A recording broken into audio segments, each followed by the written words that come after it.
nyari mantu yang sholat, nyari suami yang sholat, nyari istri yang sholat. Walaupun duitnya banyak, walaupun profesor doktor, kalau nggak sholat satu sel sama Fir'aun dan Qorun. Maka di sini anak-anak sholat subuh, zuhur, asar, maghrib, isya, tahajud, witir, qobliyah, ba'diyah. Masjidnya cantik, bagus, pakai AC, kipas angin. Maka jangan sampai anak dikirim jauh ke Bandung, Bogor, Surabaya, Medan, tapi anak tidak sholat. Maka dibiasakan dari kecil terlonjak-lonjak, sudah besar terbawa-bawa, sudah tua terubah tidak. Itu kata pepatah orang Melayu. Dari kecil terlonjak-lonjak, dibawa dia ke masjid, dibawa tangannya ditenteng, dibawa, dibangunkan sholat subuh. Tidak ada orang tua yang sanggup membangunkan anak dari mulai tahajud malam sampai isya, nggak ada. Sekarang orang tua sibuk mencari makan. Maka cara yang paling bagus adalah titipkan anak-anak kita ke ustadz, ke guru yang sudah mengajar mendidik. Insya Allah sholatnya tidak akan tinggal. Selama di sini anak bapak ibu sholatnya tidak akan tinggal, malah bapaknya yang tinggal sholatnya Pak Ustadz. Assalamualaikum warahmatullahi wabarakatuh.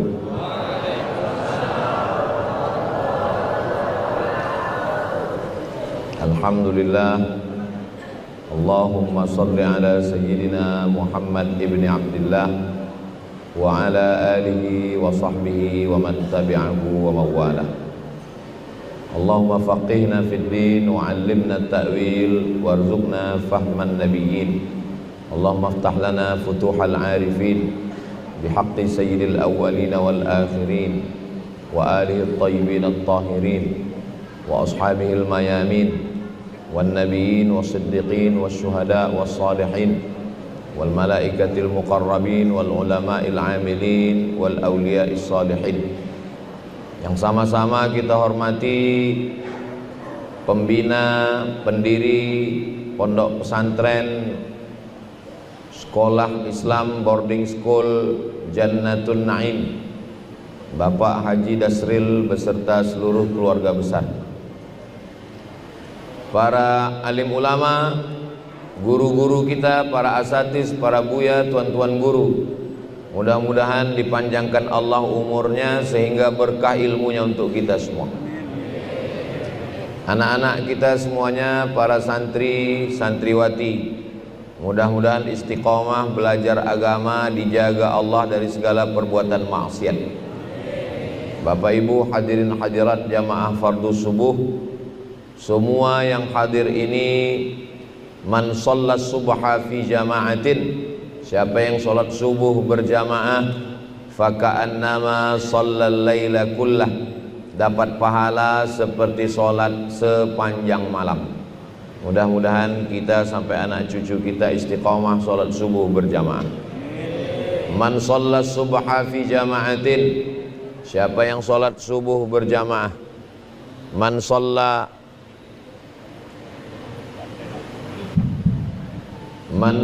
subha fi jama'atin, siapa yang sholat subuh berjamaah, summa qa'ada yadhkurullah, setelah itu dia duduk berzikir mengingat Allah, hatta tatlu asy-syams, sampai terbit matahari, summa yusalli rak'ataini, kemudian nanti sholat 2 rakaat.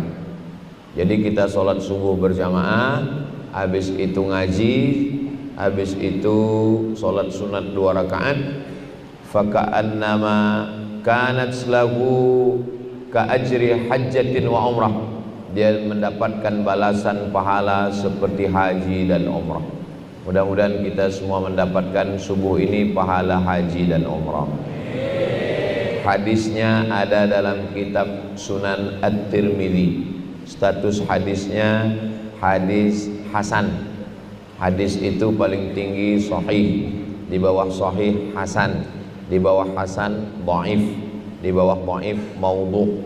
Hadis hasan tidak ada ikhtilaf antar ulama tentang boleh mengamalkannya. Diamalkan tiap hari bagus, diamalkan seminggu sekali bagus, diamalkan paling tidak ada waktu-waktu luang, hari libur, hari Sabtu, hari Ahad, sholat subuh berjamaah di masjid yang biasanya langsung pulang. Kalau libur maka duduk di masjid sampai terbit matahari, ngaji dengan para ustadz, para guru, para buya. Setelah itu terbit matahari, di antara doa Nabi, Allahumma barik li ummati fi bukuriha, berikan berkah pada umatku pada waktu paginya. Siapa yang paling awal bangun pagi, dialah yang paling banyak dapat keberkahan. Mungkin tadi ada yang bangunnya jam 2, ada yang jam 3, ada yang jam 4. Siapa yang paling awal, maka dialah yang paling banyak dapat keberkahan. Semoga kita semua yang awal subuh ini mendapat keberkahan hari Senin yang penuh dengan berkah ini, insyaallah. Amin ya rabbal alamin. Masjid ini ada pondasinya, ada tiangnya, ada dindingnya, ada atapnya, dan ada aksesorisnya. Begitu juga dengan hidup kita ini. Hidup kita ini sama seperti bangunan masjid. Yang pertama kali dibangun adalah pondasi. Kalau kebetulan tanahnya ini tanah gambut, tanahnya tanah yang tidak kuat, dia mesti ditanamkan tiang pancang. Karena kalau pondasi tidak kuat, dinding retak, atap roboh. Nauzubillah. Kenapa kubah beton bisa bertahan di atas? Karena tiang penyangganya kuat. Kenapa tiang penyangganya bisa kuat? Karena ada pondasi yang sangat kuat. Maka pondasi yang kuat bagi seorang muslim adalah dalam Islam disebut dengan aqidah. Disebut juga namanya lain adalah tauhid. Disebut juga dengan al-fiqhul akbar, disebut juga dengan ilmul kalam, disebut juga dengan ma'rifatullah, mengenal Allah subhanahu wa ta'ala. Inilah dasar yang paling utama. Kenapa dia disebut dengan tauhid? Karena dasar agama kita wahada yuwahidu tauhidan la ilaha illallah. Jangan sampai mempertuhankan selain daripada Allah subhanahu wa ta'ala. Kenapa dia disebut dengan akidah? Akidah adalah dua tali yang diikat. Maka ada namanya akad jual beli. Akad jual beli antara pembeli dengan penjual. Saya jual barang ini sekilo 10.000 tunai, saya beli. Saya nikahkan anak saya dengan kamu dengan mahar sebentuk cincin emas. Namanya akad. Karena ada pembeli, ada penjual, ada wali, ada laki-laki mempelai. Maka disebut dengan akad. Kita juga dengan Allah itu disebut dengan aqidah. Kita berjanji di hadapan Allah, asyhadu an la ilaha illallah wa asyhadu anna Muhammadan Rasulullah. Kenapa dia disebut dengan ilmul kalam? Karena ulama waktu membahasnya al-kalamu fi kadza, al-kalamu fi kadza, al-kalamu fi kadza, maka disebut dia dengan ilmul kalam. Kenapa disebut dia dengan al-fiqhul akbar? Karena ada al-fiqhul asghar, fikih kecil, mengkaji masalah air suci mensucikan, mengkaji masalah rukun syarat wajib sunat, itu namanya fiqhul asghar. Sedangkan fikih yang besar adalah al-fiqhul akbar, itu menurut Imam Hanafi, Imam Abu Hanifah. Jadi anak-anak bapak ibu yang belajar di Islamic Boarding School Jannatun Naim ini ditanamkan ke dalam hati dan pikiran mereka. Pondasi dasar utama adalah akidah ahli sunnah wal jamaah. Wujud qidam baqa mukhalafatu lil hawadisi qiyamuhu binafsihi wahdaniyah qudrat iradat ilmun hayat sama basar kalam. Sekarang ada akidah khawarij, ada akidah mu'tazilah, ada akidah liberal, ada akidah sekuler, ada akidah ateis. Tidak bisa. Kalau zaman dulu buya-buya, ustadz-ustadz guru kita melarang di pondok pesantren, jangan ikut Syiah, jangan ikut Wahabi, jangan ikut Khawarij. Itu muridnya langsung takut. Zaman sekarang kalau ustadz ada mengatakan jangan ikut akidah Mu'tazilah, langsung dia cari di Google Mu'tazilah. Makanya sekarang tidak bisa kita larang orang, karena kalau makin kita larang itu berarti iklan gratis. Maka cara yang paling ampuh adalah mengajarkan akidah yang benar. Biasanya akidah referensi paling mendasar Aqidatul Awam, nama syarahnya Jala'ul Afham, penjelasannya ditulis oleh Sayyid Muhammad bin Alawi bin Abbas Al-Hasani Al-Maliki. Lalu kemudian yang agak tinggi sedikit biasanya di Sanawiyah Al-Husunul Hamidiyah. Biasanya kalau sudah di Aliyah Ad-Dasuqi ala Ummil Barahin. Kenapa sifatnya cuma 20? Sifat Allah itu kan banyak. Kenapa dibatasi cuma 20? Itu disusun oleh ulama mazhab Imam Abul Hasan Al-Asy'ari, karena dengan 20 itu sudah cukup untuk menseleksi apapun dan siapapun yang mau jadi Tuhan. Banyak sekarang mau jadi Tuhan. Sudah disurvei di dunia ini, jumlah Tuhan sekarang ada 2000. Saking banyaknya mau jadi Tuhan 2000. Bagaimana cara menseleksi santri baru? Penerimaan santri baru pesantren Islamic Boarding School Jannatul Naim. Mana ijazah SD, mana surat kesehatan, mana surat bisa baca Quran. Itu fit and proper test. Nah sekarang kalau ada orang ngaku saya Tuhan, gimana cara fit and proper testnya? Caranya itulah dia sifat 20. Misalnya ada orang mengatakan Nabi Isa itu Tuhan. Bagaimana cara menseleksinya? Cara menseleksinya pakai sifat 20. Sifat yang pertama wujud, ada. Apakah Nabi Isa itu ada? Ada, berarti dia Tuhan. Wujud, pasal 1 lolos. Pasal yang kedua, qidam. Qidam artinya tidak ada awalnya. Apakah Nabi Isa itu ada awalnya? Ada. Dia dilahirkan. Siapa yang melahirkan dia? Maryam. Berarti ada awalnya. Maka kalau ada awalnya bukan Tuhan. Wujud, qidam. Baqa. Baqa artinya ada akhirnya. Berarti dia meninggal dunia. Maka kalau ada akhirnya bukan Tuhan. Kena 2 pasal. Qidam, baqa. Yang ketiga, mukhalafatuhu lil hawadis. Dia tidak sama dengan makhluk. Apakah Nabi Isa itu sama dengan makhluk? Sama. Nabi Isa makan, Nabi Isa minum, Nabi Isa berjalan. Berarti dia bukan Tuhan.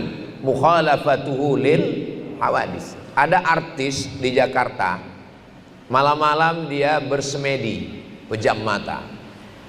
Lalu katanya dia naik ke langit yang ke-7, dan dia ketemu dengan Tuhan hitam. Ketemu dengan Tuhan sedang duduk, warnanya hitam.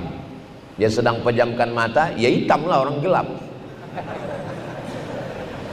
Itulah kalau tidak mengaji sifat 20. Seandainya dia ngaji, langsung yang hitam itu terbantahkan. Kenapa? Mukhalafatuhu lil hawadis. Apapun yang menyerupai makhluk maka dia bukan Tuhan. Ma khatara bibalik, apa yang terlintas di hati dan pikiranmu, fallahu laisa kadzalik, maka Allah bukan seperti itu. Pejamkan mata, nampak hitam, nampak merah, nampak petak, nampak bulan, nampak kerucut, nampak lonjong, bukan Tuhan. Mana tahu nanti sedang berzikir, afdhalul dzikri fa'lam annahu la ilaha illallah, la ilaha illallah. Tiba-tiba datang berbisik, hai santri Jannatun Naim, akulah Tuhan. Langsung ngomong sama dia, diam kau setan. Kenapa? Karena tauhidnya benar. Kalau tauhidnya benar, dia bisa menseleksi apapun siapapun yang mengaku sebagai Tuhan. Maka ngaji yang benar. Insya Allah anak-anak bapak ibu semua yang belajar di Jannatun Naim ini, walaupun ijazahnya SMP, walaupun ijazahnya SMA, tapi insya Allah dia belajar tahfiz Quran, dia belajar akidah, dan akidahnya benar, sehingga nanti kalau dia kuliah, dia jadi tentara, dia jadi polisi, dia jadi hakim, dia jadi bupati, jadi gubernur Lampung. Jadi bunyi aminnya nggak yakin. Amin ya rabbal alamin. Insya Allah tauhidnya benar. Katanya kamu mau jadi gubernur ya? Iya. Mau daftar ke KPU? Betul. Mau menang tanpa modal? Mau. Nanti saya bawakan dukun. Dia tidak akan percaya, karena dia sudah diajarkan bahwa alam semesta diatur oleh Allah Subhanahu wa ta'ala. Innama amruhu idza arada syai'an ayyakula lahu kun. Dia berusaha hanya menjemput takdirnya. Kalau memang sudah dituliskan Allah di Lauhil Mahfuz bahwa saya akan jadi gubernur, jadi bupati, jadi presiden, jadi. Adapun ikhtiar dan usaha itu menurut Ahlus Sunnah wal Jamaah adalah asbab, sebab. Ini kue ini kue ini untuk saya kan? Iya, untuk saya. Ini air ini untuk saya. Memang sudah ditetapkan Allah di Lauhil Mahfuz bahwa ini untuk saya. Tapi kalau saya tidak membuka tutupnya, kalau saya tidak berusaha mengambilnya, apakah mungkin kue itu masuk sendiri ke mulut saya? Tidak. Ini mik ini macet-macet.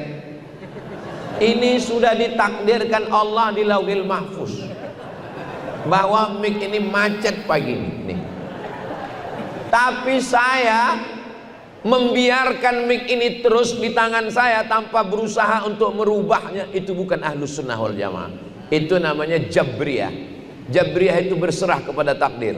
Saya mesti berusaha untuk melawan mic mati ini, untuk menggantinya dengan mic yang baru.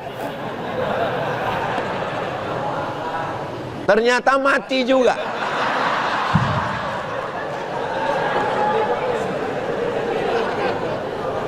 Itu bedanya Ahlus Sunnah wal Jamaah dengan Jabriyah.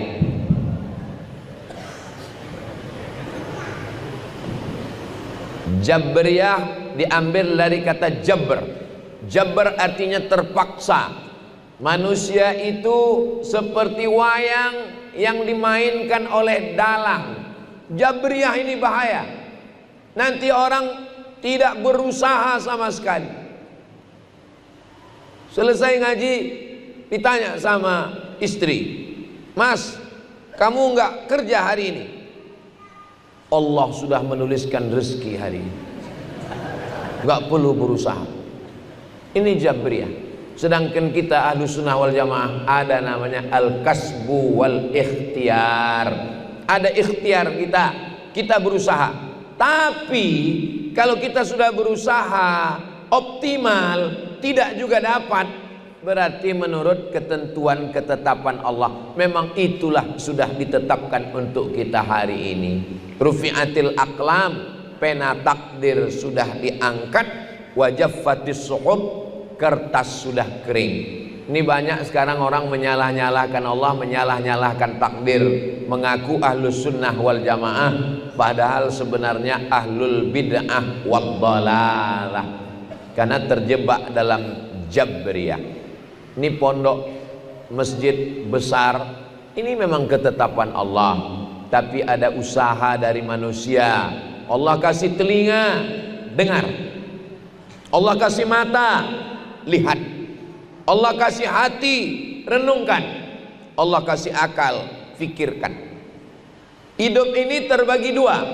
Ada yang kita bisa memilih, ada yang kita nggak bisa memilih. Contoh yang bisa memilih antara minum di botol atau minum di gelas. Saya mau minum di botol atau minum di gelas, bisa milih atau tidak? Bisa. Kalau saya minum di gelas bisa, saya minum di botol juga bisa. Antara saya mau kue yang coklat atau yang hijau, bisa saya milih? Bisa. Kalau saya mau saya ambil hijau, kalau saya mau saya ambil coklat. Tapi ada perkara yang saya nggak bisa memilih. Saya terlahir sebagai orang Melayu Sumatera, bisa memilih? Nggak bisa. Apakah bisa saya milih? Lalu saya komplain, kenapa saya tidak menjadi orang Belanda yang matanya biru, kulitnya putih, rambutnya pirang? Ini bukan pilihan. Maka kita tidak boleh mengejek orang karena sukunya. Gak boleh ngejek orang karena sukunya. Kenapa? Karena suku tidak bisa memilih. Suku adalah dipilihkan oleh Allah Subhanahu wa ta'ala. Mau belajar serius, naik kelas, malas-malasan, tidur-tiduran, tinggal kelas, itu pilihan atau keterpaksaan? Pilihan. Tidur di kelas, tidur, sholat pun tidur, sujud terakhir nggak bangun-bangun, tinggal kelas. Lalu kemudian Pak Dasril komplain, guru komplain, wali murid komplain. Kenapa kamu tinggal kelas? Ini sudah ketetapan Allah. 2 kali kamu salah.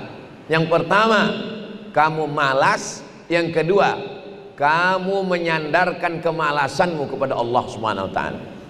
Ini orang yang model berpikir begini sejak zaman Umar bin Khattab sudah ada. Zaman Umar bin Khattab ditangkap seorang laki-laki minum khamar. Ketika ditangkap ditanya, kenapa kamu minum khamar? Apa kata dia? Ini sudah takdir Allah. Kata Umar bin Khattab, ambil cambuk, hukum dia 2 kali lipat. Kenapa? Hukuman yang pertama karena minum khamar. Hukuman yang kedua bicara takdir tanpa ilmu. Maka Syekh Muhammad Said Ramadan Al-Buti, ulama besar dari Al-Azhar, warga negara Suriah, meninggal syahid, terbunuh saat di masjid meledak. Beliau menulis kitab Al-Insan Bainal Musayyar wal Mukhayyar. Manusia itu ada saatnya dia bisa memilih dan ada saatnya dia tidak bisa memilih. Maka ketika kita tidak bisa memilih, kita serahkan semua kepada Allah. La haula wala quwata illa billah. Tapi ketika kita bisa memilih, siapa yang buat baik, alladzina amanu wa amilus salihati ulaika ashabul jannah, walladzina kafaru wa kadzdzabu biayatina ulaika ashabun nar. Allah memberikan kita 2 jalan. Wa nafsin wa ma sawwaha fa alhamaha fujuraha wa taqwa. Ini subuh ini. Subuh ini pilihannya 2. Tidur atau bangun ke masjid. Pilih. Kalau mau bangun, bangun. Kalau mau tidur, tidur. Maka kita usaha hidupkan jam waker, setel jam 4 bangun. Kalau bisa jamnya 2, 1 kanan, 1 kiri. Enggak juga bangun, cari jam yang bisa nendang ninju nyepak. Itu usaha kita, ikhtiar kita. Kalau yang membangunkan anak-anak ini guru nggak bangun, Bangun ya nak, bangun. Enggak bangun juga. Dipanggil guru yang tegas, enggak juga bangun. Datang Haji Dasril, dibawakan satu tentara kemari. Bangun, tidur, siap. Nah, itu maka anak-anak ini disiplin semuanya.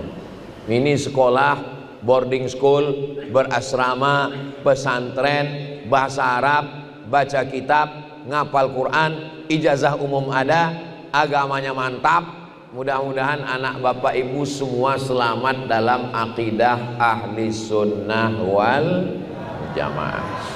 Enggak bisa saya dalam ceramah 1 jam menjelaskan sifat 20. Kalau ada orang yang ngaku bisa menjelaskan sifat 20 dalam 1 jam, bahasa Arabnya mustahilun. Makanya ngaji. Aqidatul Awam, Jala'ul Afham, Al-Husunul Hamidiyah, Ad-Dasuqi ala Ummil Barahin. SMP 3 tahun, SMA 3 tahun. Selesai dari pondok ini cukup. Kalau mau melanjutkan ke Mesir silakan. Mau melanjutkan ke Tarim, Hadramaut, Yaman silakan. Tapi kalau enggak mau sekolah lagi, saya mau bisnis, cukup. Saya rasa untuk belajar saya sudah cukup Pak Ustadz. Untuk berikutnya saya mau magang di Begadang 3. Cukup. Ngapain sekolah lama-lama ngabisin duit? Yang nggak mau sekolah, nggak usah sekolah. Makanya ada jamaah ngadu ke saya, Ustadz, anak saya ini nggak mau sekolah. Bapak udah tanya dia, saya udah tanya, saya bingung. Tolonglah Ustadz nasihati dia. Oke, besok habis sholat Jumat kita jumpa di Pekanbaru, di samping Masjid Namirah. Ada rumah makan yang orang paling takut makan di situ. Nama rumah makannya Bini Patamu.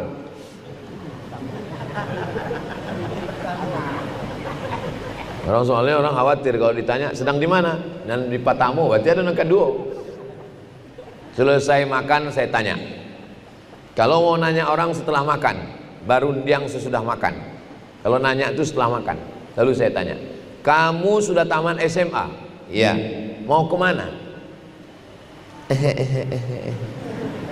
Nah, kan Pak Ustadz nggak tahu kan dia kemana. Lalu saya kasih dia pandangan, kalau kamu mau sekolah, saya yang akan bawakan daftar kemana. Kalau ke Mesir, saya bawakan ke Mesir. Kalau kamu mau ke Malaysia, saya bawakan ke IIU, International Islamic University. Tapi kalau nggak mau sekolah, mau kerja, kerja di mana? Kalau mau nikah, saya yang akan menikahkan. Mau nikah? Enggak Pak Ustadz. Terus mau kemana? Sebetulnya saya mau kuliah Pak Ustadz. Kenapa nggak ngomong? Komunikasi kami tertutup sama orang tua. Mau kuliah kemana? Saya mau ngambil teknik Pak Ustadz. Oke, kalau gitu daftar. Teknik di mana? Saya mau ngambil politeknik. Daftar, masuk kuliah. Nah, jadi begitu juga dengan anak-anakku sekalian. Tentukan arah ke depan. Kita sudah diajarkan. Ini pondasi utama. Setelah pondasinya kuat, dicor, pakai besi, pakai batu gunung, sudah kokoh, barulah berdiri tiang. Nanti insya Allah panjang umur, sehat badan, kita bisa ke Masjid Nabawi. Di Masjid Nabawi ada mihrab tempat Nabi jadi imam. Di sebelah kirinya ada tiang. Di tiang itu ada tulisan As-salatu imaduddin. Salat adalah tiang agama. Nyari mantu yang sholat, nyari suami yang sholat, nyari istri yang sholat. Walaupun duitnya banyak, walaupun profesor doktor, kalau nggak sholat satu sel sama Fir'aun dan Qorun. Maka di sini anak-anak sholat subuh, zuhur, asar, maghrib, isya, tahajud, witir, qobliyah, ba'diyah. Masjidnya cantik, bagus, pakai AC, kipas angin. Maka jangan sampai anak dikirim jauh ke Bandung, Bogor, Surabaya, Medan, tapi anak tidak sholat. Maka dibiasakan dari kecil terlonjak-lonjak, sudah besar terbawa-bawa, sudah tua terubah tidak. Begitu kata pepatah orang Melayu. Dari kecil terlonjak-lonjak dibawa dia ke masjid. Dibawa, tangannya ditenteng, dibawa. Dibangunkan sholat subuh. Tidak ada orang tua yang sanggup membangunkan anak dari mulai tahajud malam sampai isya, nggak ada. Sekarang orang tua sibuk mencari makan. Maka cara yang paling bagus adalah titipkan anak-anak kita ke ustadz, ke guru yang sudah mengajar mendidik. Insya Allah sholatnya tidak akan tinggal. Selama di sini anak bapak ibu sholatnya tidak akan tinggal. Malah bapaknya yang tinggal sholatnya Pak Ustadz. Ketika sholat kita sedang menyerahkan semuanya kepada Allah. Inna sholati wa nusuki wa mahyaya wa mamati lillah. Orang sholat tidak akan stres. Kenapa?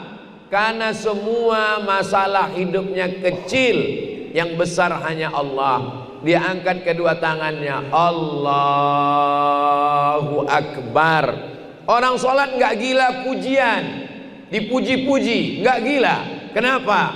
Karena dia tahu dirinya rendah hina. Yang dipuji cuman Allah. Subhana rabbiyal a'la wa bihamdi. Orang sholat merasa dirinya kotor, makanya di antara dua sujud dia minta Rabbil firli warhamni wajburni warfa'ni warzuqni wahdini wa'afini wa'fani. Orang yang sedang sholat dia sedang ngobrol dengan Allah, dia sedang bercerita dengan Allah, dia sedang bersama dengan Rasulullah, dia sedang berhadap-hadapan dengan Nabi Muhammad SAW. At-tahiyatul mubarakatus salawatut tayyibatu lillah. Assalamu alaika ayyuhan nabiyyu wa rahmatullahi wa barakatuh. Wassalamu alaina wa ala ibadillahis salihin. Dia perbaiki lagi tasyahudnya. Asyhadu an la ilaha illallah wa asyhadu anna Muhammadan. Kenapa orang sholat tidak khusyuk? Kenapa pikiran kesana kemari jalan-jalan? Karena pikiran tidak dihadirkan. Hudurul qalbi, menghadirkan pikiran dari mulai menyambut azan. Allahu Akbar, Allahu Akbar. Mulai pikiran dihadirkan. Allahu Akbar, Allahu Akbar. Makanya ketika azan jangan ngobrol. Ketika azan jangan scroll. Ketika azan matikan handphone. Siapa yang bicara ketika azan dikhawatirkan matinya su'ul khatimah. Maka mulai azan menjawab, hayya 'alas shalah. La haula wala quwwata illa billahil aliyil azim. Tutup dengan doa wasilah. Allahumma rabb hadhihi ad-da'wati tammah was-salatil qa'imah ati sayyidina Muhammadanil wasilata wal fadilah wasyarafa wad darajatal 'aliyatar rafi'ah wa ba'athu Allahumma maqaman mahmudanil ladzi wa'adta innaka la tukhliful mi'ad. Ketika berwudu, saat air diambil membersihkan mulut, bersih dosa-dosa mulut. Saat air dimasukkan ke hidung, bersih dosa-dosa hidung, keluar setan-setan. Saat air membasuh muka, bersih kelopak mata. Ketika air membasuh tangan, bersih dosa-dosa tangan. Ketika air mengusap kepala, bersih dosa-dosa otak, lintasan-lintasan pikiran. Ketika air menyapu telinga, keluar dosa-dosa dari lubang telinga. Ketika air disiramkan ke kaki, keluar dosa-dosa dari celah-celah kuku-kuku kaki. Setelah itu dia minta kepada Allah, asyhadu an la ilaha illallah wahdahu la syarikalah wa asyhadu anna sayyidana Muhammadan abduhu wa rasuluh. Allahumma ja'alni minan tawwabin waj'alni minal mutatahhirin waj'alni min ibadikas. Begitulah kita diajarkan dalam sholat. Kata Syekh Ali Jum'ah, salah satu sebab kenapa sholat tidak khusyuk karena tidak diatur nafas. Makanya dalam membaca Quran gak boleh nyambung nafas. Ada waqaf wal ibtida. Jadi Fatihah itu 7 nafas. Bismillahirrahmanirrahim. Alhamdulillahi rabbil alamin. Ar-Rahmanir Rahim. Maliki yaumiddin. Saya Pak Ustadz bisa Fatihah 1 nafas, bagus. Bismillahirrahmanirrahim. Alhamdulillahi rabbil alamin. Ar-Rahmanir Rahim. Maliki yaumiddin. Iyyaka na'budu wa iyyaka nasta'in. Ihdinas siratal mustaqim. Shiratal ladzina an'amta 'alaihim ghairil maghdubi 'alaihim waladdallin. Amin. Ayatnya mau dipotong-potong bisa. Yang penting dibaca mulut bergerak. Datang sahabat Nabi namanya Khabbab. Datang sahabat Nabi namanya Khabbab. Wahai, apakah Nabi itu ketika sholat membaca atau tidak?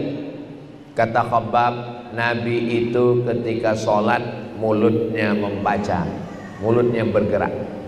Bismillahirrahmanirrahim. Alhamdulillahirabbil alamin. Dari mana kamu tahu? Wahai Khabbab, dari mana kamu tahu bahwa Nabi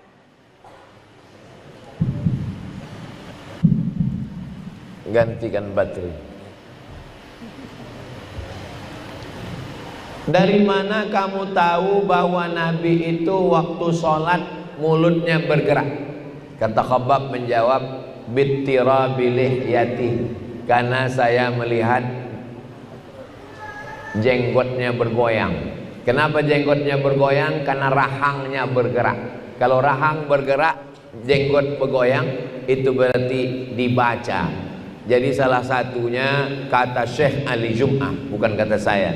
Mulut bergerak, mulut membaca, nafas diatur. Kalau dari mulai azan pikiran kemana-mana, mulut tidak bergerak, nafas tidak diatur, dan tidak kedengaran apa yang dibaca. Walaupun zuhur dan asar, paling tidak kita sendiri mendengar bacaan kita. Namanya hamsah. Allahu akbar kabira, walhamdulillahi katsira. Telinga mendengar. Berarti waktu sudah habis. Itu namanya syuruq. Waktu matahari terbit namanya syuruq. Ini matahari. Matahari itu bulat kan? Jadi waktu matahari terbit, ini syuruq. Ketika sedang syuruq ini datang setan menghampiri. Waktu matahari terbit, datang setan menghampiri. Ini sedang matahari terbit, datang setan menghampiri. Maka namanya matahari terbit ini, nama waktunya qarnai syaitan, 2 tanduk setan. Ini 2 tanduk setan. Jadi kalau ada orang yang bilang ke kamu, hai bro, itu maksudnya hai setan. Ini namanya qarnai syaitan. Tidak boleh sholat ketika matahari terbit, tidak boleh sholat ketika matahari tergelincir, tidak boleh sholat ketika matahari tenggelam. Karena ketiga waktu itu adalah saat matahari dihampiri oleh setan. Nama waktunya qarnai syaitan. Lewatkan. Berapa lama? Qaidaram'in, ketika matahari setinggi tombak. Jadi kalau ini tombak, ini matahari terbit, lewatkan setinggi tombak. Ini matahari naik setinggi tombak, baru boleh sholat. Setelah diukur menurut ilmu astronomi, setinggi tombak itu 12 menit. Jadi kalau matahari terbit jam 6, jam 6.12 kita sudah bisa sholat. Namanya sholat sunat isyraq. Apa bedanya dengan duha? Kalau sholatnya di rumah, mau berangkat ke kantor jam 6.30, namanya duha. Usolli sunnatad duha raka'ataini lillahi ta'ala. Jangan sholat di kantor. Kerja di kantor camat, melayani orang ngurus KTP. Ngurus orang wajib, melayani masyarakat wajib. Sholat duha sunat. Gara-gara sholat duha orang ngantri 1 jam. Duitnya haram. makan gaji, makan pajak, makan duit negara, makan duit rakyat, tapi menyia-nyiakan masyarakat. Tolong kirimkan videonya ke pegawai kantor camat. Sholat sunat di rumah, habis sholat duha baru berangkat kerja. Bismillahi tawakkaltu 'alallah la haula wala quwata illa billah. Tapi kalau cukup 3 syarat. Sholat subuhnya di masjid, habis sholat subuh zikir atau dengar ceramah. Pas jam 6.12, ini jamnya bisa berubah, bisa jam 6.12, bisa jam 6.30, tergantung bunyinya berapa. Pas bunyi terbit matahari, pas bunyi terbit matahari, pas bunyi terbit matahari. Lalu orang narik kesimpulan matahari terbit karena bunyi. Orang selalu mengambil kesimpulan yang salah. Ketika bunyi terbit matahari, bunyi terbit matahari. Disangka orang kalau sudah bunyi terbit matahari, sampai suatu hari enggak bunyi, matahari tetap terbit. Kenapa? Karena matahari terbit enggak nunggu dia bunyi. Ini malah mati karena habis baterai. Saya usaha, saya dapat duit. Saya dapat usaha, saya dapat duit. Saya tanam sawit, saya dapat duit. Saya ternak, saya dapat. Disangkanya karena usahanya itulah dia dapat. Tidak. Kalau Allah mau, tidak ada pun dapat. Tapi jangan bersandar kepada hukum alam. Karena bisa Allah keluar menyebabkan manusia ini mendapat sesuatu di luar hukum alam. Hukum alamnya api itu panas. Tapi kalau Allah keluarkan dari hukum alam, ya narukuni bardan wasalaman ala Ibrahim. Doa yang selalu dibaca orang mau pergi ke Makkah. Alhamdulillah Pak Ustadz, saya selama di Makkah itu nggak pernah terasa panas. Gara-gara doa yang Ustadz kasih, ya narukuni bardan wasalaman ala Ibrahim. Pas ditanya kawannya yang satu hotel, pantasan nggak pernah panas, nggak pernah ke masjid, di hotel terus. Saudaraku yang dimuliakan Allah Subhanahu wa taala, jangan tinggalkan sholat. Dunia ini nggak sampai kemana. Berangkat sebelum azan subuh karena takut macet di jalan. Sampai kantor sholat subuh melayang. Zuhur meeting, rapat, visi, misi. Zuhur melayang. Sampai akhirnya sholat zuhur jam 3. Masuk ke masjid mau sholat zuhur, kata orang, Pak, azan asar belum azan. Ini zuhur. Wudhu zuhur nyambung ke asar. Yang lebih parah lagi, zuhur melayang, asar melayang. Keluar dari kantor jam 5, berangkat macet maghrib, maghrib pun melayang. Sampai di rumah isya udah nggak lagi mampu tidur, berhari-hari, berminggu-minggu, berbulan-bulan, akhirnya mati dalam keadaan tidak sholat.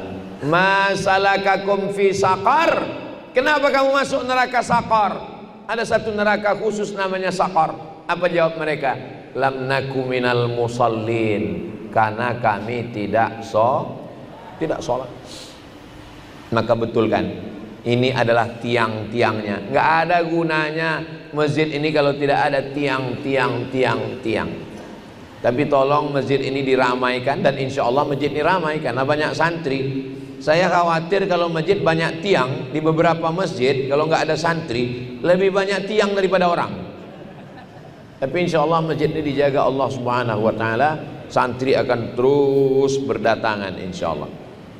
Pondasinya sudah, tiangnya sudah, lalu dindingnya mana? As-siyamu junnah. Puasa itu adalah tameng. Angin puting beliung dari samping nggak akan masuk. Kenapa? Karena ada tameng. As-siyamu junnah. Puasa itu tamengnya. Maka ketika ada orang yang belum menikah karena belum mampu, kata Nabi, man istata'a minkumul ba'ah falyatazawwaj. Siapa di antara kamu yang sudah mampu untuk menikah, falyatazawwaj, menikahlah. Faman lam yastati', siapa yang tidak sanggup menikah, ini obatnya, ini tamengnya, fa'alaihi bisawm, banyak-banyak puasa. Karena puasa itu melindungi dia. Anak-anakku sekalian, nanti kalian tamat pondok dapat beasiswa ke Amerika. Amin. Dapat beasiswa ke Kanada, McGill University. Amin. Di sana banyak orang pakai baju belum selesai dijahit. Bagaimana cara tamengnya? Tamengnya adalah puasa. Dengan puasa kalian menundukkan pandangan. Dengan puasa libido seksual turun. Dengan puasa hati kalian tunduk. Dengan puasa kalian takut kepada Allah. Makanya ujung daripada ayat puasa itu, ya ayyuhalladzina amanu kutiba alaikumus shiyamu kama kutiba alal ladzina min qablikum la'allakum tattaqun. Makanya puasa, tameng. Ibu-ibu kalau sudah puasa, mulutnya insya Allah tertutup tameng, tidak lagi membicarakan aib orang lain. Bu, kabarnya anak si anu, suami si anu, tetangga si anu, si anu. Saya sedang puasa. Nanti kita lanjutkan habis buka puasa. Kenapa? Karena sedang puasa itu dia ada tamengnya. Junnah artinya perisai. Orang kalau perang dia mesti pakai perisai. Perisai yang diletakkan di tangan supaya jangan sampai kena tombak.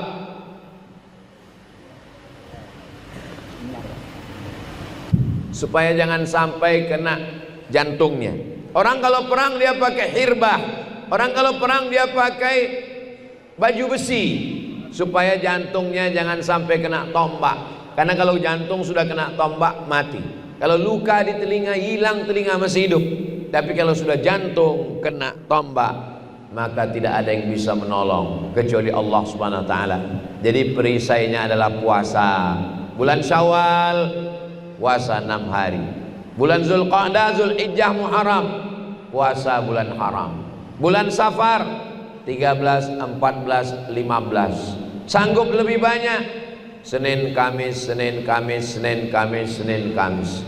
Sanggup lebih banyak 1, 3, 5, 7, 9, 11, 13, 15, 17, 19, 21, 23, 25, 27, 29, 15 hari. Puasa Nabi Daud namanya. Puasa sehari, makan sehari. Ustaz, boleh saya nanya? Boleh. Kalau suami saya itu sholat sehari, enggak sholat sehari, itu enggak ada hubungan sama Nabi Daud. Nabi Daud sholatnya malam, tahajud, sebelum syariat Nabi Muhammad SAW. Sedangkan puasanya Sayyidatuna Aisyah puasa dahar, puasa sepanjang tahun setelah Nabi meninggal. Bapak sudah tua, tidak kerja, anak tak ada, sebatang kara, mau ibadah, boleh puasa tiap hari. Tapi bapak-bapak yang masih aktif bekerja, nggak boleh puasa tiap hari, karena mengganggu mencari nafkah, badannya lemah. Ibu hidup sendiri, anak tak ada. Sayyidatuna Aisyah, suami meninggal, anak tak ada, dia puasa dahar, puasa sepanjang hari. Karena dengan puasa itu adalah sebagai junnah. Pondasinya akidah, tiangnya sholat, dindingnya junnah, lalu atapnya khudh min amwalihim, ambil harta mereka ya Muhammad sallallahu alaihi wasallam, shadaqatan, sebagai zakat, tutahhiruhum, mensucikan mereka, wa tuzakkihim, dan membersihkan mereka. Zahirnya, batinnya bersih. Kenapa sampah tidak masuk? Kenapa meteor tidak masuk? Kenapa debu tidak masuk? Karena ada kubah. Kubah ini bukan dari Islam. Coba baca sejarah Nabi. Atap Masjid Nabawi pelepah korma yang disusun-susun. Atap Masjid Nabawi itu rata, bukan melengkung. Bangunan melengkung ini datang dari Romawi, karena orang Romawi menyusun batu-batu melengkung. Apa guna bangunan melengkung? Supaya nggak ada tiang di tengah, bagus. Makanya masjid pakai melengkung supaya nggak ada tiang di tengah, sop tidak putus. Begitulah Islam mengambil peradaban Barat. Jadi kalau ada orang mengatakan kalau tidak dilakukan Nabi bid'ah, berarti kubah ini bid'ah, mesti dirobohkan nih Pak Haji. karena bid'ah. Islam mengambil peradaban dari manapun selama dia baik. Ini kubah dari Bizantium. Coba tengok gereja yang dibangun oleh Konstantin, nama kotanya Konstantinopel. Yang dibangunnya adalah gereja besar. Datang Muhammad Al-Fatih dirubah jadi masjid. Datang Mustafa Kemal Atatürk dirubah jadi museum. Datang Presiden Erdogan robah lagi jadi masjid sekarang. Nanti adik-adik panjang umur sehat badan mampir ke Konstantinopel yang dirubah namanya menjadi Istanbul. Nanti tengok arsitektur bangunan melengkung, dari dinding ke dinding melengkung sehingga tidak ada tiang di tengah. Islam mengambil sesuatu yang baik, walaupun tidak dibuat orang Islam. Kalau baik boleh diambil. Termasuk mikrofon ini yang buat bukan orang Islam. Kenapa boleh dipakai? Karena baik dan tidak terkait masalah ibadah. Ini buatan bukan orang Islam. Power on off. Kalau orang Islam yang buat ini tertulis al-hayah wal maut. Sepeda motor, mobil. Makanya banyak yang komen-komen di Instagram saya itu, yang followernya 9 juta itu. Maksudnya yang belum follow. Somad, kau pakai moge, itu punya orang kafir. Kau pakai mobil off-road, itu punya orang kafir. Katanya kau orang Islam. Kalau kafir, kafir aja.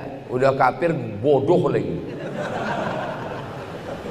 Orang Islam itu tidak dilarang menggunakan produk non-muslim karena tidak terkait dengan ibadah.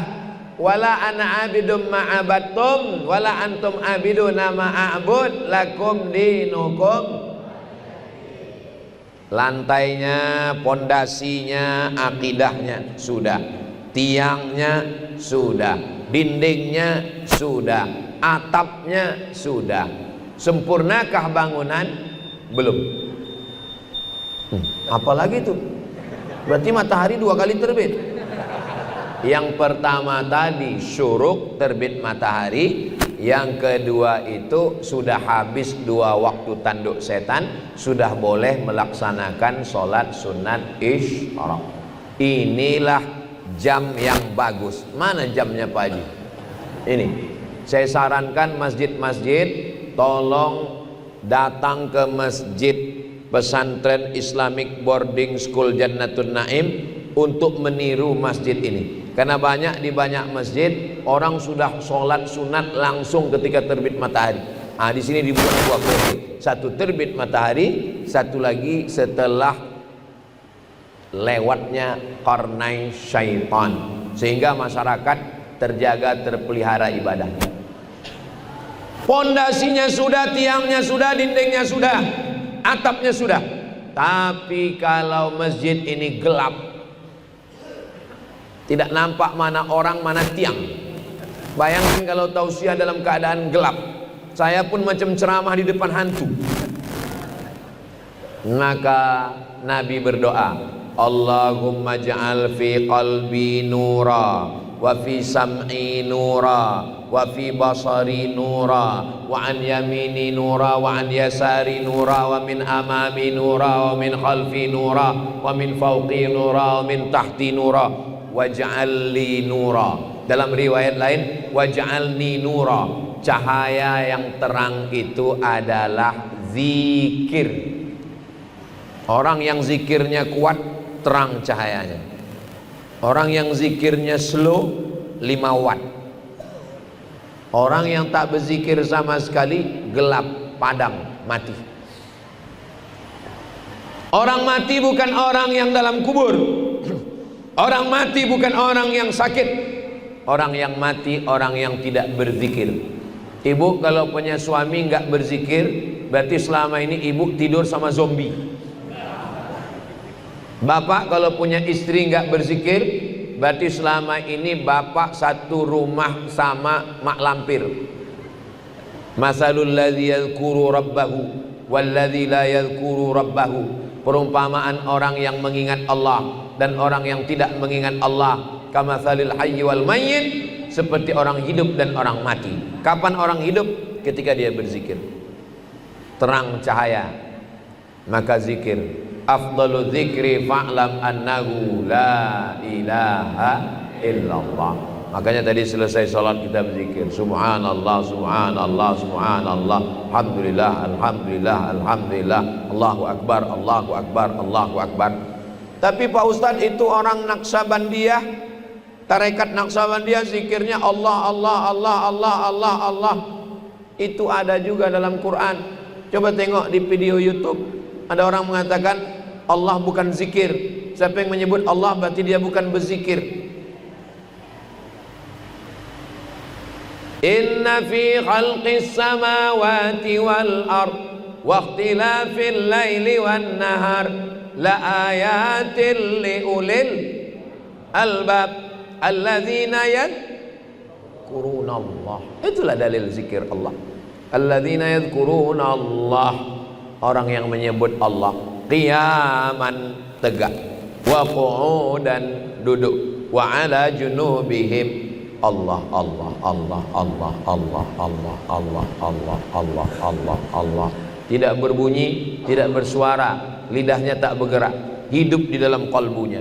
Allah, Allah, Allah, Allah, sesuai dengan detak jantung. Ada orang berzikir pakai zikir nafas. Nafas kita ini dua, satu ditarik, satu dihembus. Satu ditarik, satu dihembus. Orang mati itu waktu menarik atau waktu mengembus? Waktu mengembus. Enggak ada orang mati waktu narik, enggak ada. Semua mati waktu mengembus. Maka disebut menghembuskan nafas yang terakhir. Pernah dengar berita meninggal waktu narik nafas terakhir? Enggak ada. Waktu mengembuskan nafas terakhir, disitulah ruh itu keluar, dan biji mata melihat ruh itu keluar. Makanya semua orang yang mati matanya melotot menengok ruhnya keluar. Datang orang menutupkan matanya, istrinya pun takut nengok dia. Yang menutupkan matanya ulama, yang dulu dia ejek, yang dulu dia olok. Maka kata Syekh Najmuddin Al-Qurdi, cicitnya Syekh Amin Al-Qurdi yang menulis Tanwirul Qulub, kata dia, kami Ustadz Somad tidak lagi zikir pakai tasbih. Saya tengok mereka enggak pakai tasbih, rupanya berzikirnya pakai nafas. Ditarik Allah, dihembus Allah, Allah, Allah, Allah, Allah. Tapi enggak berbunyi, enggak bersuara. Bisa kami berzikir seperti itu Pak Ustadz? Bisa, sambil bawa motor. Jadi kalau nampak nanti ada orang yang lain sibuk ngobrol, dia diam aja. Mungkin dia sedang berzikir nafas. Mungkin juga dia sedang mikir gaji 13 belum cair. Ada bupati, ada wali kota, ada ketua DPRD, ada Kapolres, ada Dandim. Mereka ngobrol tentang efisiensi. Kita nggak nyambung, bingung. Ngapain kita main HP? Ya kita berzikir nafas. Berzikir nafas itu merasakan sunyi di tengah keramaian. Orang ramai hiruk pikuk ngobrol macam-macam. Kita sedang merasakan sunyi bersama dengan Allah SWT, dan merasakan ramai di tengah kesunyian. Kita waktu sedang sendiri, tapi kita tetap sedang berada bersama dengan Allah Subhanahu wa ta'ala. Itu namanya tariqah. Tariqah artinya metode. Metode artinya cara. Kalau Syekh Abdul Qadir Al-Jilani metodenya tidak khafi, tidak sembunyi, tapi jahar. La ilaha illallah, la ilaha illallah. Samaniyah, Syekh Muhammad bin Abdul Karim Samman juga begitu. Makanya ada orang yang zikirnya jahar, la ilaha illallah, tapi ada orang yang zikirnya sir. Yang zikir jahar jangan mengejek zikir sir, yang sir jangan mengejek zikir jahar. Sudah tahu kawan sebelah tentang sir, diajak zikir la ilaha illallah. Ya, dia sedang menikmati sir. Yang sedang menunduk, mungkin dia sedang sir.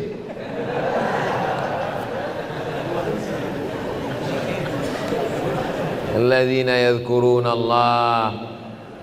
Jadi Apa mungkin kita mengingat Allah 24 jam? Ya kita manusia, kadang lupa, kadang lalai. Kata orang tua-tua dulu, berzikir ini macam meniti pematang. Anak-anak ini tak tahu pematang. Anak-anak santri yang tahu arti pematang, angkat tangan. Ini sawah, ini sawah. Di tengah sawah ini kan ada tanah liat tempat jalan, itu namanya pematang. Pematang itu licin. Orang mikul padi, kadang terpleset, begitulah berzikir itu. Macam meniti pematang. Kadang lupa, zikir lagi. Kadang lupa, naik lagi. Kadang lupa, naik lagi. Jangan sampai udah lupa masuk ke sawah, pergi nanggu ikan. Macam bawa motor juga. Kadang lupa, fokus lagi. Kadang lalai, fokus lagi. Kadang ngantuk, fokus. Jangan sampai ngantuk dipeturunkan naik ke trotoar, masuk ke parit. Makanya orang kalau dia punya metode berzikir, kalaupun dia lupa cepat dia ingat. Cepat dia ingat. Kenapa? Ditalkinkan guru ke telinganya, afdalul zikri fa'lam annahu la ilaha illallah. Naqsh. Naqsh artinya mencetak. Dicetakkan zikir itu ke dalam kalbu. Azab bukan sakit, azab bukan miskin. Azab adalah ketika hati lalai. Makanya azab yang pertama, anak-anak santri hafal semua ayatnya. Khatamallahu ala qulubi. Hati kena kunci, nggak bisa berzikir. Kalau sudah hati lupa, wa ala sam'ihim wa ala absarihim. Hati terkunci, telinga tersumbat, mata tertutup, azab. Summum bukmun umyun, peka, tuli, bisu, buta. La yaqilun, nggak bisa berpikir. La yafqahun, nggak paham. La yubsirun, nggak bisa menengok. La yarji'un, tidak bisa kembali ke jalan kebenaran. Tapi berzikir mesti berguru. Man la syaikha lahu fasyaitanu syaikhuhu. Siapa yang tidak berguru, setanlah gurunya. Berguru. Ada ulamanya namanya Imam Bahauddin Naqsyabandi, maka nama tariqatnya Naqsyabandiyah. Ada nama imamnya Abdul Qadir Al-Jilani, nama tariqatnya Qadiriyah. Ada namanya Imam Abul Hasan Asy-Syazili, nama tariqatnya Syaziliyah. Ada namanya Imam Muhammad bin Abdul Karim Samman, nama tariqatnya Sammaniyah. Datang ulama namanya Syekh Khatib Sambas, lalu kemudian dia menggabungkan dua, antara Syekh Abdul Qadir Al-Jilani dengan Imam Bahauddin Naqsyabandi. Itulah yang kita kenal dengan tariqat Qadiriyah wan Naqsyabandiyah. Kedua-duanya ahlus sunnah wal jamaah. Syekh Abdul Qadir Al-Jilani wali Allah. Imam Nawawi mengakui kewaliannya. Kata Imam Nawawi, tidak ada wali Allah yang karamahnya paling diisbat, diakui ulama melebihi Syekh Abdul Qadir Al-Jilani. Maka disebut dia dengan Sultanul Aulia. Ketika dia sedang berzikir, tiba-tiba datang bisikan ke telinganya, hai Abdul Qadir Al-Jilani, berhentilah engkau berzikir, kau sudah kuangkat menjadi waliku, semua dosa-dosamu kuampunkan, yang sekarang, yang lalu, dan yang akan datang. Syekh Abdul Qadir Al-Jilani membaca ta'awuz dan meludah ke sebelah kiri. A'udzubillahi minasyaitonirrajim. Dia sedang mengusir setan. Kenapa? Karena bisikan itu bertentangan dengan ahlus sunnah wal jamaah. Mana tahu adik-adik nanti sedang berzikir malam, tiba-tiba datang bisikan, engkau sudah kuangkat menjadi waliku, maka semua yang halal haram bagimu, semua yang haram halal bagimu, dan semua dosamu kubersihkan. Maka baca ta'awuz, tiupkan sebelah kiri, auzubillahi minasyaitonirrajim, karena setan selalu datang dari sebelah kiri. Makanya membangunkan teman yang tidur itu dari kanan, jangan dari kiri. Kalau kita bangunkan dari kiri, diludahinya kita, sangkanya kita setan. Lantainya, basicnya tauhid, tiangnya sholat, dindingnya puasa, atapnya zakat, lampunya adalah zikir, Adapun aksesoris, lukisan, kaligrafi yang indah itu adalah amalan-amalan sunat. Jangan tinggalkan amalan sunat, karena amalan sunat ini kalau tinggal nggak indah. Kenapa masjid ini indah? Karena banyak amalan sunat-sunat, relip-relip yang cantik-cantik dan indah-indah. Sengaja saya buat ngaji ini begini biar mudah ngingatnya. Nanti begitu masuk ke masjid, lantai, dinding, pondasi, atap, kubah, cahaya, relip, ini udah dijelaskan Ustadz Somad kemarin. Yang mana yang pondasi, yang mana yang tiang, yang mana yang atap, aku lupa, nggak ingat. Karena direkam, diupload ulang. Tonton di channel Ustadz Abdul Somad Official. Jangan lupa subscribe, like, share, and comment. Akhirnya sampai juga jam 6.30. Kita sholat sunat isyraq 2 rakaat. Sebelum itu kita berdoa kepada Allah. Mudah-mudahan Islamic Boarding School Pondok Pesantren Jannatun Naim diberkahi Allah. Mudah-mudahan anak-anak santri semuanya panjang umur, sehat badan, istiqomah. Mudah-mudahan orang tuanya juga melepaskan anak dengan hati yang tabah. Mudah-mudahan guru-guru kita, buya, alim ulama kita panjang umur supaya kita dapat berkah. Kita semuanya mati husnul khatimah, masuk surga bersama Rasulullah. Al-Fatihah. A'udzubillahi minasyaitonirrajim. Bismillahirrahmanirrahim. Alhamdulillahirabbil alamin arrahmanir rahim maliki yaumiddin. Iyyaka na'budu wa iyyaka nasta'in ihdinas siratal mustaqim siratal ladzina an'amta 'alaihim ghairil maghdubi 'alaihim waladdallin. Amin. Allahumma shalli ala sayyidina Muhammad wa ala ali sayyidina Muhammad salatan tunjina biha min jami'il ahwali wal afat wa taqdi lana biha jami'al hajat wa tutahhiruna biha min jami'is sayyi'at wa tarfa'una biha indaka 'alad darajat wa tuballighuna biha aqsal ghayati min jami'il khairati fil hayati wa ba'dal mamat innaka sami'un qaribun mujibud da'wati wa ya qadiyal hajat. Allahumma faqihna fid din wa 'allimna at-ta'wil warzuqna fahmal mursalin. Allahumma ij'al fi qulubina nura wa fi asma'ina nura wa fi absarina nura wa an aymanina nura wa an aysarina nura wa min amamina nura wa min khalfina nura wa min fawqina nura wa min tahtina nura waj'al lana nura waj'alna anwara. Allahumma nawwir qulubana bi nuri hidayatik kama nawwartal arda bi nuri syamsika wa qamarika abadan abada. Allahumma arzuqna al-istiqamata ala syari'atil gharra wat tariqatil bayda. A'tina mahabbataka wa ma'rifataka ya rabbal alamin. Ilahana anta maqsuduna wa ridhaka matlubuna. Allahumma arda anna, Allahumma ij'alna minal mukhlasin. Allahumma kama jama'tana fi hadzal makanil mubarak fajma'na ma'al habibil mustafa fi jannatikal ula. Sebagaimana engkau kumpulkan kami subuh ini, kumpulkan kami nanti di surga bersama Rasulullah sallallahu alaihi wasallam. Rabbana atina fid dunya hasanah wa fil akhirati hasanah wa qina adzabannar. Wa sallallahu ala sayyidina Muhammad wa ala alihi wa sahbihi wasallam. Walhamdulillahi rabbil alamin.